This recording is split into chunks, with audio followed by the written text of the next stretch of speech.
I'd love for the United States to be a functioning democracy and to be a good example for other countries.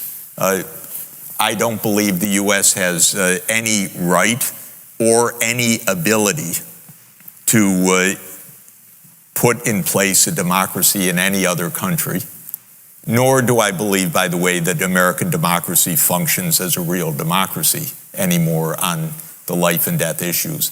Nobody has asked the American people anything about all these wars for decades. And by the way, I can tell you, and I'm telling you authoritatively and truly, they lie about every goddamn thing about these wars. And so that's not democracy either. Everything is phony. Everything is narrative. And so on the war and peace issues, the public has no say at all. If you were to ask the American people now, and in fact, Gallup does, do you support Biden's foreign policy? I think the support is, you can look it up, 25 to 35% perhaps. I don't even think it reaches 35%. Where's the democracy in this? It's a game. This is the deep state, and they have their wars, and every war has been phony. Some wars the American people are basically never told about. For example, the war in Syria. And you may actually hear from grown-up reporters who are lying through their teeth or ignorant beyond imagining that, oh, the war in Syria, yes, Russia intervened in Syria. Well, do you know that that Obama tasks the CIA to overthrow the Syrian government, starting 4 years before Russia intervened? What kind of nonsense is that? And how many times did the New York Times report on Operation Timber Sycamore, which was the presidential order to the CIA to overthrow Bashar al-Assad? 3 times in 10 years. This is not democracy. This is a game. And it's a game of narrative. Why did the U.S. invade Iraq in 2003? Well, first of all, it was completely phony pretenses. It wasn't, oh, we were so wrong, they didn't have weapons of mass destruction. They actually did focus groups in the fall of 2002 to find out what would sell that war to the American people. Abe Schultzke, if you want to know the name of the PR genius. They did focus groups on the war. They wanted the war all the time. They had to figure out how to sell the war to the American people, how to scare the shit out of the American people. It was a phony war. Where did that war come from? You know what? It's quite surprising. That war came from Netanyahu, actually. You know that? It's weird. And the way it is that Netanyahu had from 1995 onward the theory that the only way we're going to get rid of Hamas and Hezbollah is by toppling the governments that support them. That's Iraq, Syria, and Iran. And the guy's nothing if not obsessive. And he's still trying to get us to fight Iran this day, this week. He's a deep, dark son of a bitch, sorry to tell you, because he's gotten us into endless wars, and because of the power of all of this in the U.S. politics, he's gotten his way. But that war was totally phony. So what is this democracy versus dictatorship? Come on. These are not even sensible terms. And even if they were sensible terms, under the UN Charter, we can have our democracy. You do what you want. It happens to be the case that China has had a centralized administrative state for 2,245 years, ever since Emperor Qin Huangdi unified the Qin dynasty. There have been a few periods of disintegration of the dynasties, but if you look through the Qin, the Han, the Tang, the Song, the Ming, the Qing, till today, till the PRC, this is the same structure, by the way. This is an administrative state ruling over almost the same region, by the way, for more than 2,000 years. So, and by the way, it has been wondrously effective for a long time at keeping the internal peace. China's only wars were nomadic invasions from the steppelands in the north. And then one crazed, then the Mongols invading, that's part of that, and one absolutely crazed shogun in the 1590s trying to take over China, and he made it as far as Korea and was killed.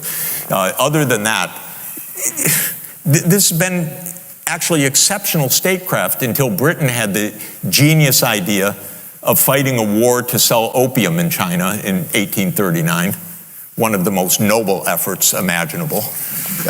And that started the modern era of China. So I don't buy it at all.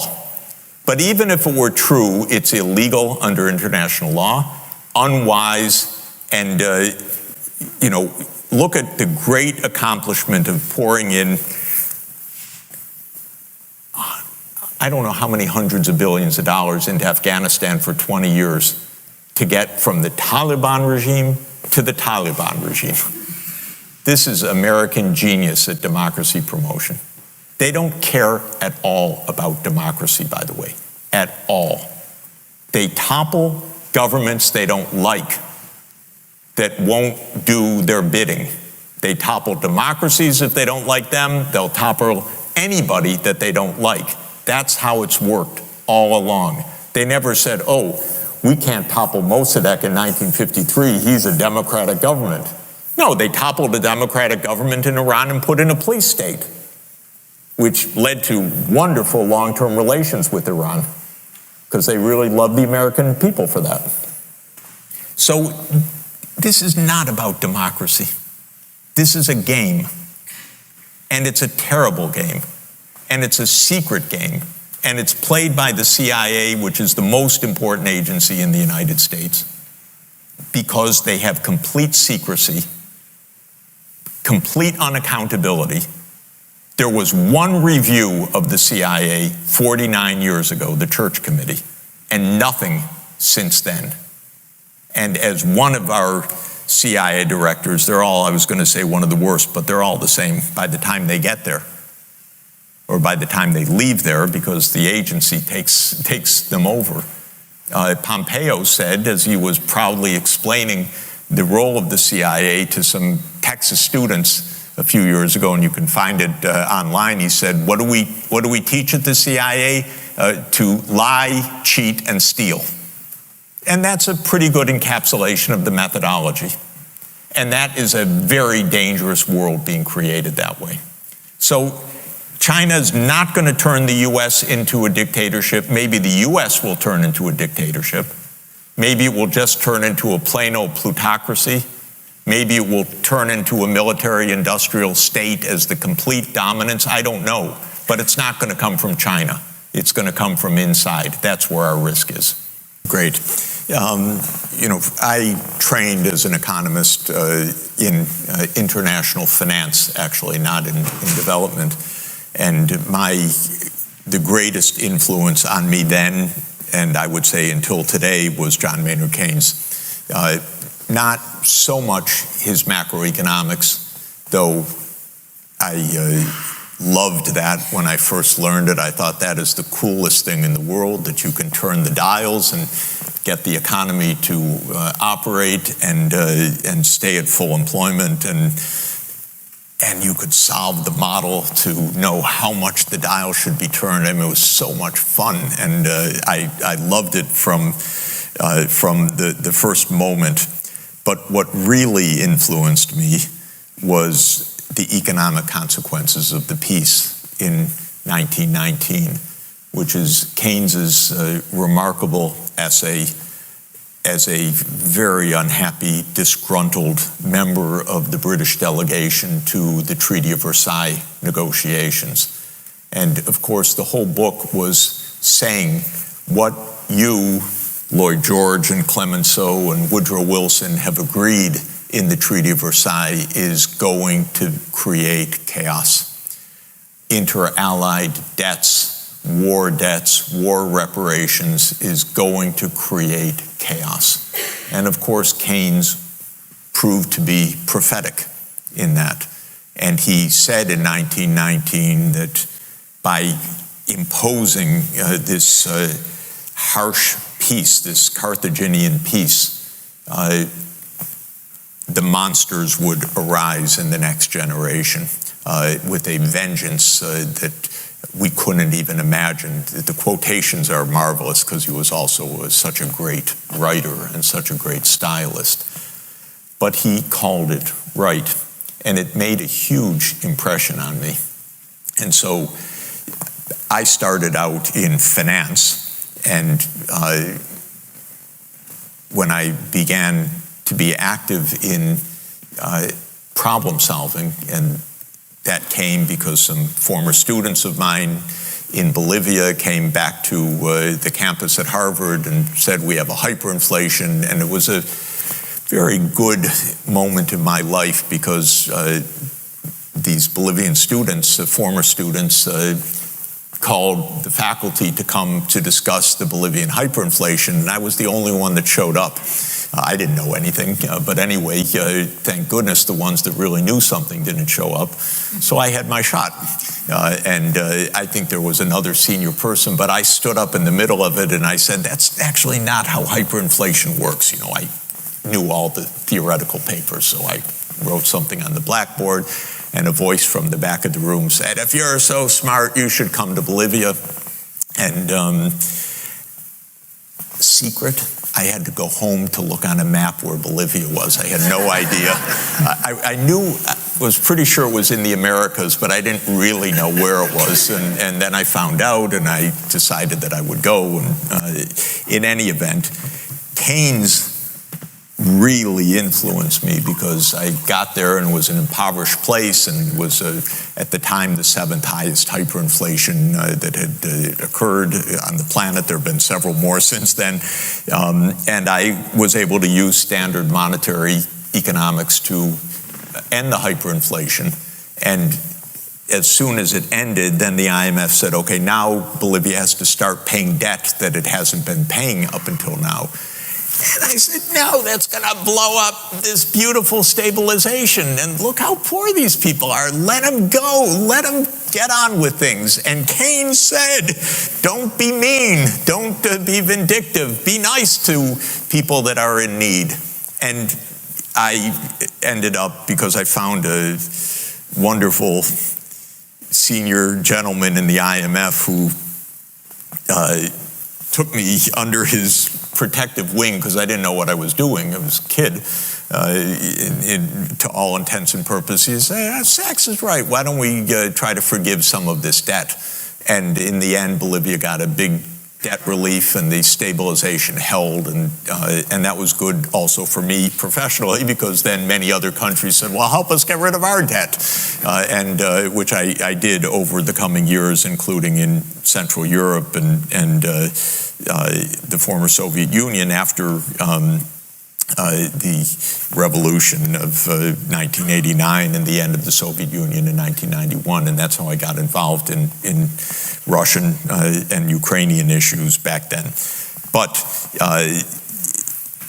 my idea all along was be nice to people in need, because otherwise things come back to haunt you.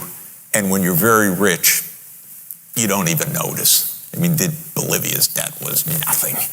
And by the way, the whole developing country debt was quite manageable if it was viewed in a decent way.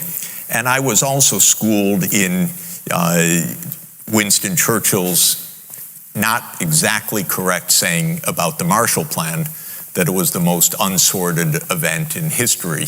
And I believe the Marshall Plan was a completely altruistic, wonderful act of the United States after World War II to rebuild Europe. And that's how I was raised and how I was taught. And in fact, it's much more complicated because it was a Cold War instrument of policy, and there's a lot of dark side to it, and it helped to fund the CIA operations, and it did many other things. So it's not a completely unsorted act, but it was an effective act anyway, and it helped to restart the European economies. So all of this is to say, I believed, what's wrong with the little transfer from a very rich world to poor people? And I basically believed that all my life, and I've tried for a long time, I tried to raise development assistance. And I worked with Bono in 2005 at Glen Eagles that make poverty history, and we're going to get aid up to 0.7%, which was the UN standard that every rich country should give 0.7% of its aid, and so on. And I wrote The End of Poverty in 2005 based on the idea still, be nice, come on, we're rich, help poor people, it's a trap, get them out of the trap, then they can go on with their own development. It's not all charity, just it's a little bit of helping to overcome this extreme condition when you're poor, so you have no money to invest in the things that would make you not poor. So there is a trap, and it still applies to many places in the world. And if it's not literally a trap of poverty, if poor countries can find their way out, they could find their way out much faster and with much less suffering and with much more productive lives if we helped. So I worked on that for a long time. But over time, I discovered a lot of the deep, dark truths of American foreign policy that I did not appreciate, did not understand growing up. I knew things weren't right because I marched against the Vietnam War in the 1960s as a high school student, and I was never, but I did not appreciate the darkness of much of American foreign policy and British imperial policy and Britain's cheerleading of American foreign policy. And that grew on me over time. Plus, it's a little complicated, so it's actually worth just explaining one thing. In operant conditioning, when you're conditioning a rat to press a lever, or you're conditioning a human being to press a button to do something, if you want to decondition, take away the stimulus response, you can go cold turkey and then the response doesn't work, and there is fade out over time. But if you give a victory every once in a while still to pressing the lever, it prolongs the agony of phasing out the conditioning for a very long time. And I mention this because in my career, every once in a while, the US would do a nice thing. And so I came to believe that if I was persistent enough, I was pretty persuasive and I could always convince them to do the right thing. So there were a few successes along the way and lots of frustrations, but the few successes just made me absolutely sure that one more conversation, one more debate, one more argument with another president or a secretary of state or his advisor would be enough to turn the tide. And it took me a long time to stop pressing that lever because there's really a lot of nastiness, and I stopped going to walk discussion. We are in a period of huge change and very dangerous change right now. And I'm here to tell you to help lead a safe way out of this. For some reason, the generation of politicians running the world right now is not very prudent, very wise, and is not leading us to safety. We're in an extraordinarily dangerous time, and that is not intrinsic to our circumstances at all, because we could view, with the same conditions that we have, we could view our situation as wonderfully promising, exciting, a time when the whole world could be achieving very big things. We could understand, which we don't yet, that we are not in a game of who's number one or who's ahead or who runs the world. We're all blessedly stuck together on this planet, and we're all going to have pretty much the same outcome, either a good outcome or a disaster. And the old ideas that it's really important who sets the rules and really important who wins the wars are very outmoded. And they're outmoded for two fundamental reasons. One, we just can't go on with the kind of wars that we have and that threaten our very survival every day, because we are in the nuclear age and we have conflicts among nuclear powers that threaten our very survival. This is something new in history. We were, as a species, one could even say, we seem to be very prone to war, and war has been part of human existence, but things are different now. Actually, one of the wonderful lines of President John F. Kennedy and his speechwriter Theodore Sorensen, which I like so much, are his words from the inaugural address when he said, for our times are very different. We hold in our mortal hands the ability to end all forms of human poverty and all forms of human life. And that was 1961. This remains our most significant issue, which is we are so close to disaster every day because we are not properly led and because our ideas about the international order are way out of date. Now, the second reason, as I mentioned, of the two is that we're so interconnected now that the whole idea that there can be winners and losers on a completely interconnected planet really makes no sense. Maybe it made sense and it was immoral before, but now it really does not make sense to think that there's going to be a way on a planet with so much interaction every day, with complex global scale interactions and with the climate and environmental stress that is potentially disastrous for every part of the world, that somehow we're going to be able to do well while half the world is struggling to survive. And that is an old idea. In fact, one of the old ideas, quite disastrous, which actually came from England in 1798 of Thomas Malthus, who was very clever, so he posed a real problem. He got the wrong answer, but he posed a real problem. He basically said there's not enough to go around, so we're condemned to poverty, if not at all times, at least any time we are able to lift our head above poverty, we'll be driven back down to poverty by population increase, and we'll never really be able to surmount subsistence. And Charles Darwin had an aha when he read the Principles of Population and said, aha, that's where natural selection comes from. It comes from the fact that there are always more organisms than can be supported in their physical environment.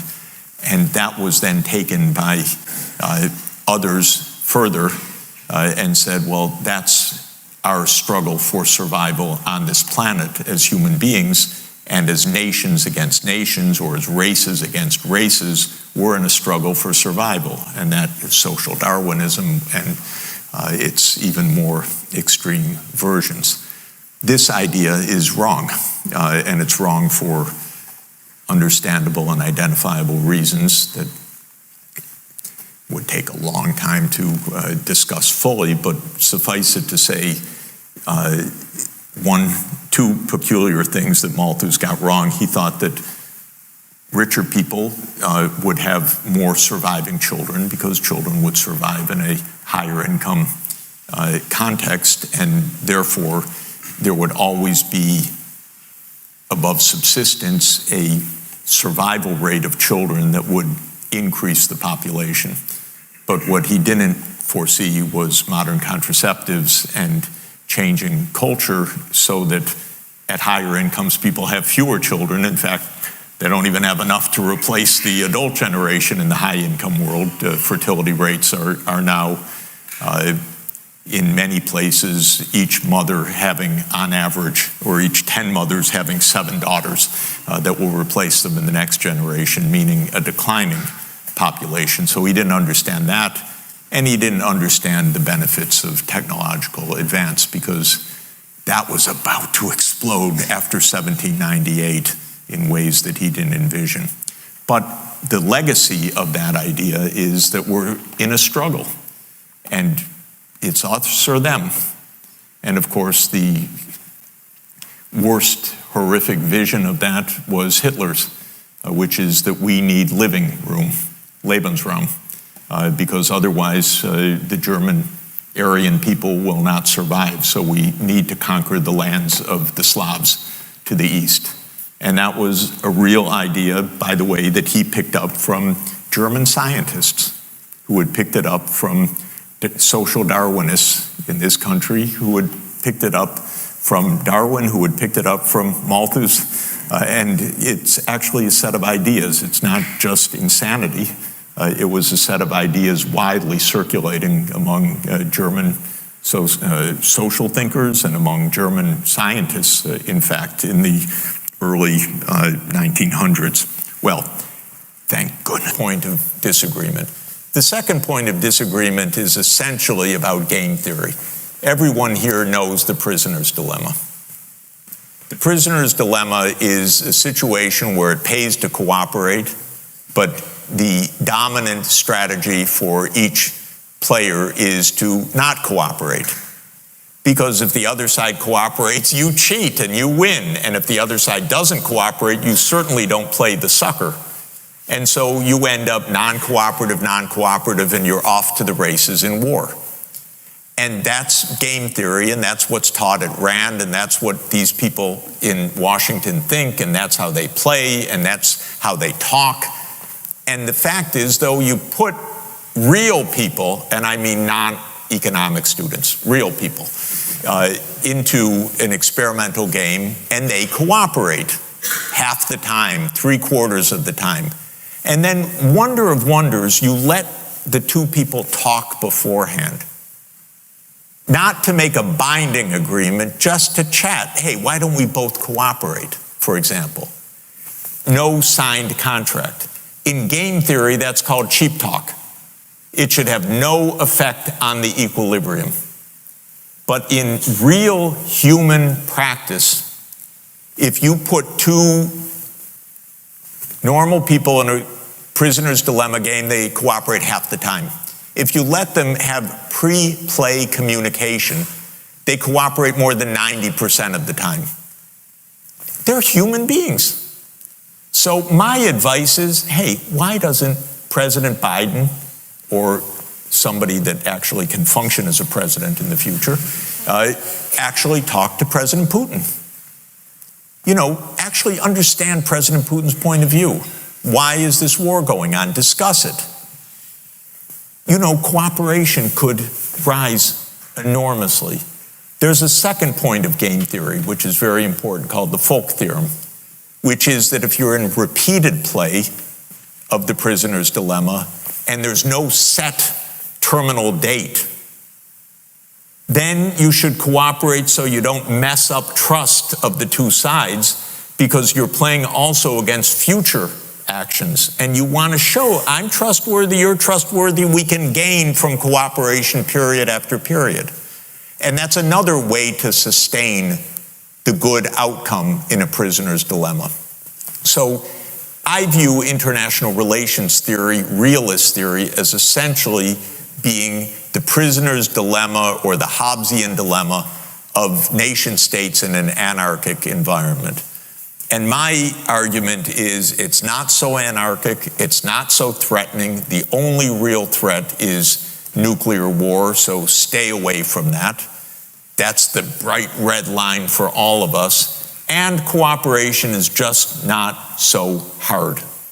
And I look to many examples in history where cooperation worked. And I wrote a book in 2013 about one such episode because I found it completely amazing when I learned about it. And that was the aftermath of the Cuban Missile Crisis, when, first of all, Kennedy rejected the advice of all his advisors except one, because they all said, go bomb these sites in Cuba. And now, in retrospect, we almost surely would not be here talking today had we gone on to do that.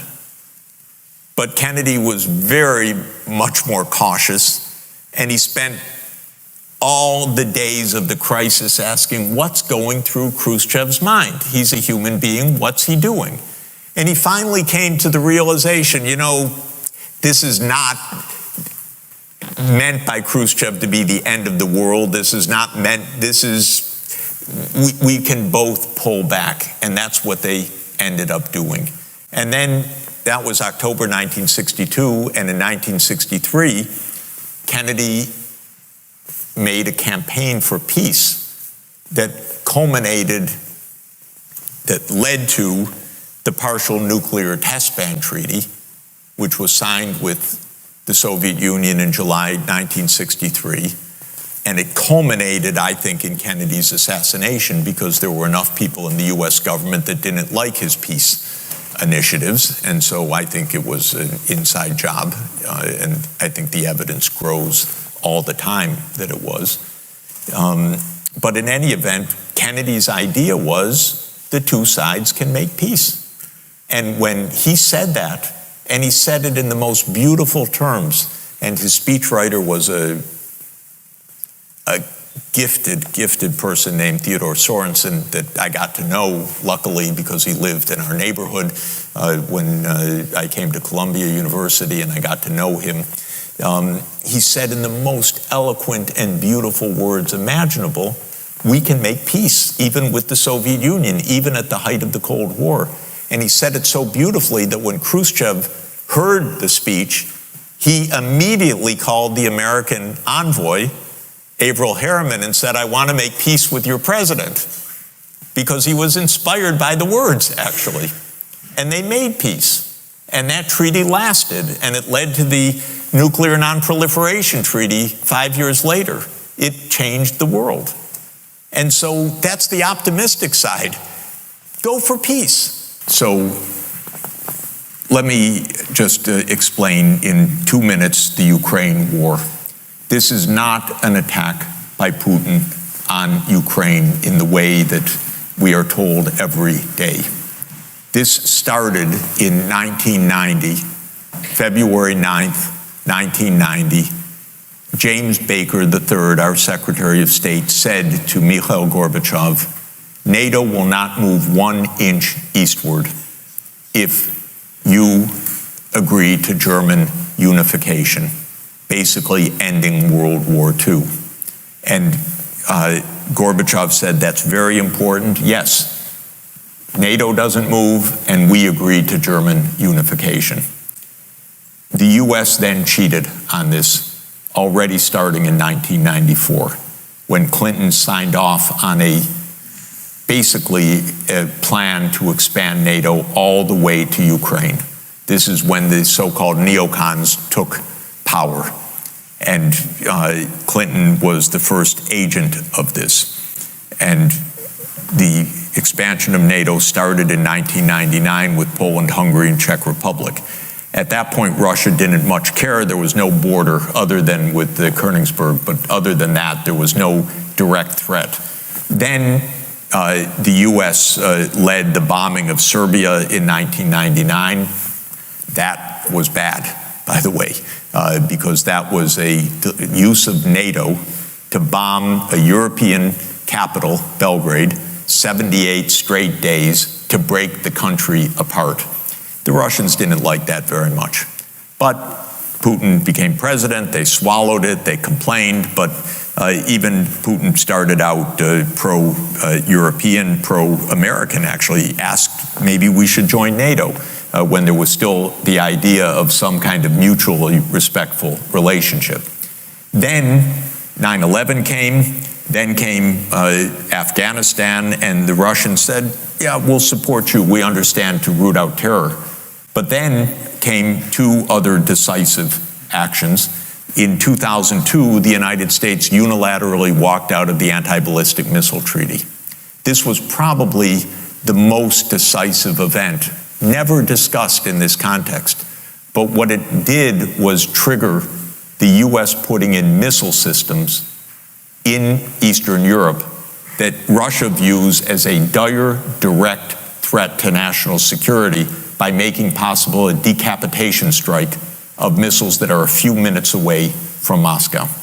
And we put in two Aegis missile systems. We say it's defense. Russia says, how do we know it's not Tomahawk nuclear-tipped missiles in your silos? You've told us we have nothing to do with this.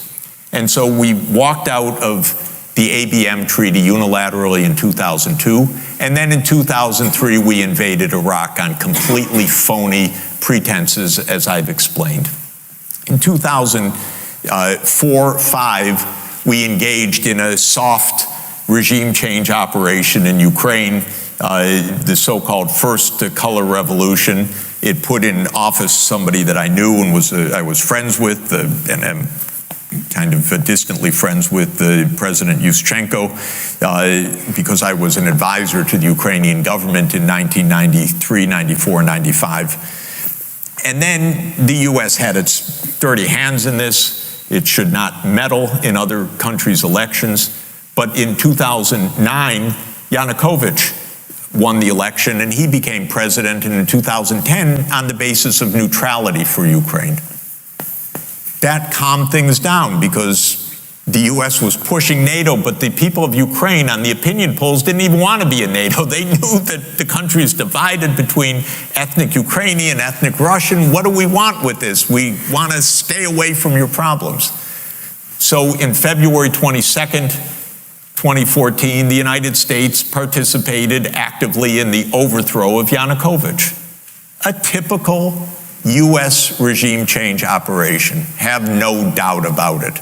And the Russians did us a favor. They intercepted a really ugly call between Victoria Nuland, my colleague at Columbia University now, and if you know her name and what she's done, have sympathy for me. Really. Between her and the US ambassador to Ukraine, Jeffrey Piat, who's a senior State Department official till today. And they talked about regime change. They said, who's going to be the next government? Why don't we pick this one? No, Klitschko shouldn't go in. It should be Yatsenyuk. Yes, it was Yatsenyuk, and we'll get the big guy, Biden, to come in and do an attaboy, they say, pat him on the back. It's great. So they made the new government. And I happened to be invited to go there soon after that, not knowing any of the background. And then some of it was, in a very ugly way, explained to me after I arrived, how the US had participated in this. All of this is to say, the US then said, okay, now NATO's really going to enlarge. And Putin kept saying, stop. You promised no NATO enlargement.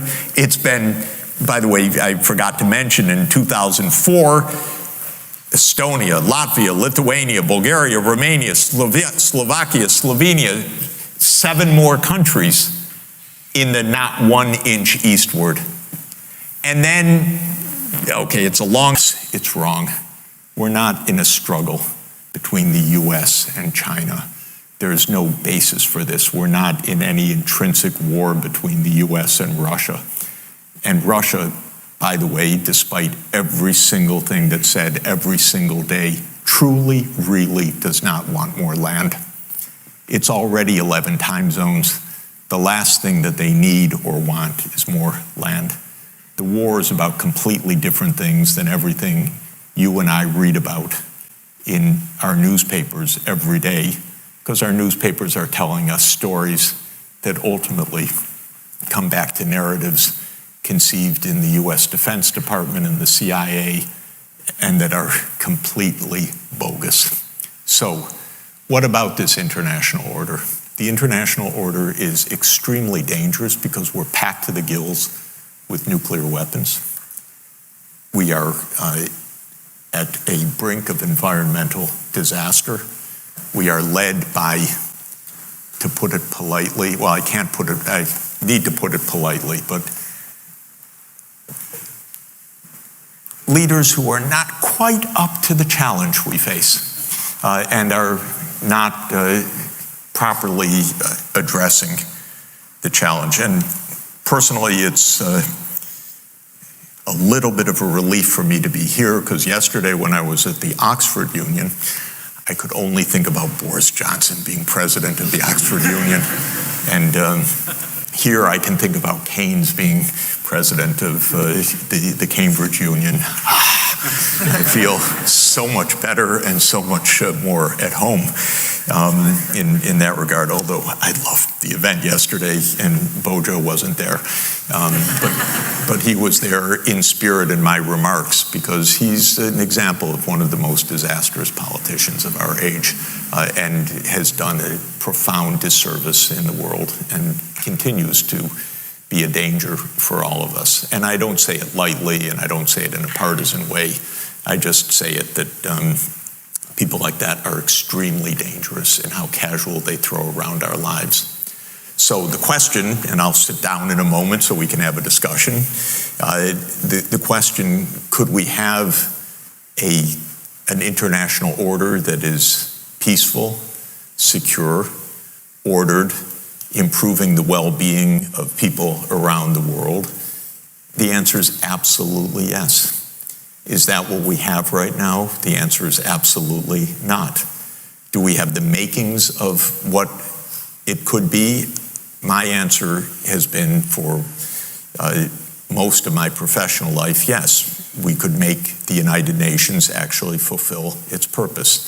That's why I have devoted the last 25 years to the UN in pretty much volunteer work every day, because I think it's our best hope for making a global order that truly is what we want and need.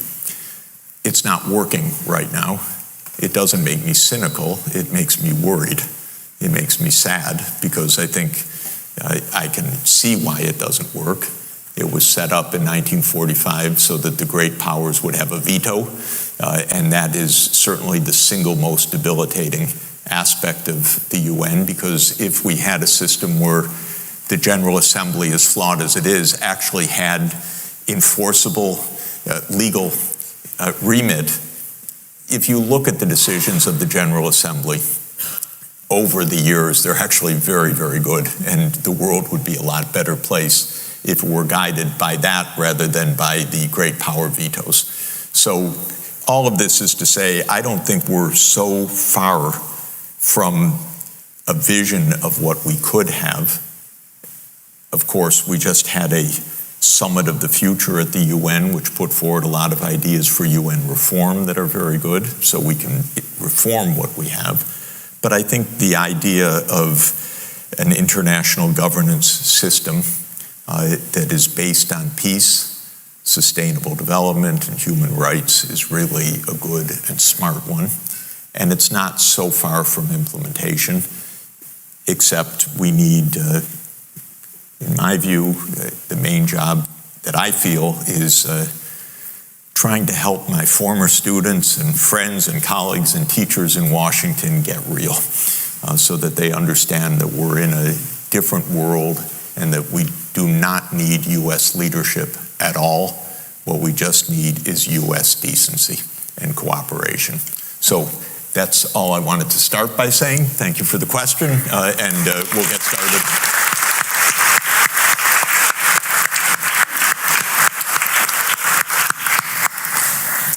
Thank you so much for that. I thought that was really fascinating. So what we're going to do now is I'm going to ask a few questions for this next little bit of the talk, and then after that, I'm going to open it up to questions from anyone in the audience. So just wanted to start dialing things back a bit towards your sort of academic background in development. And I wanted to ask you, why do you think it is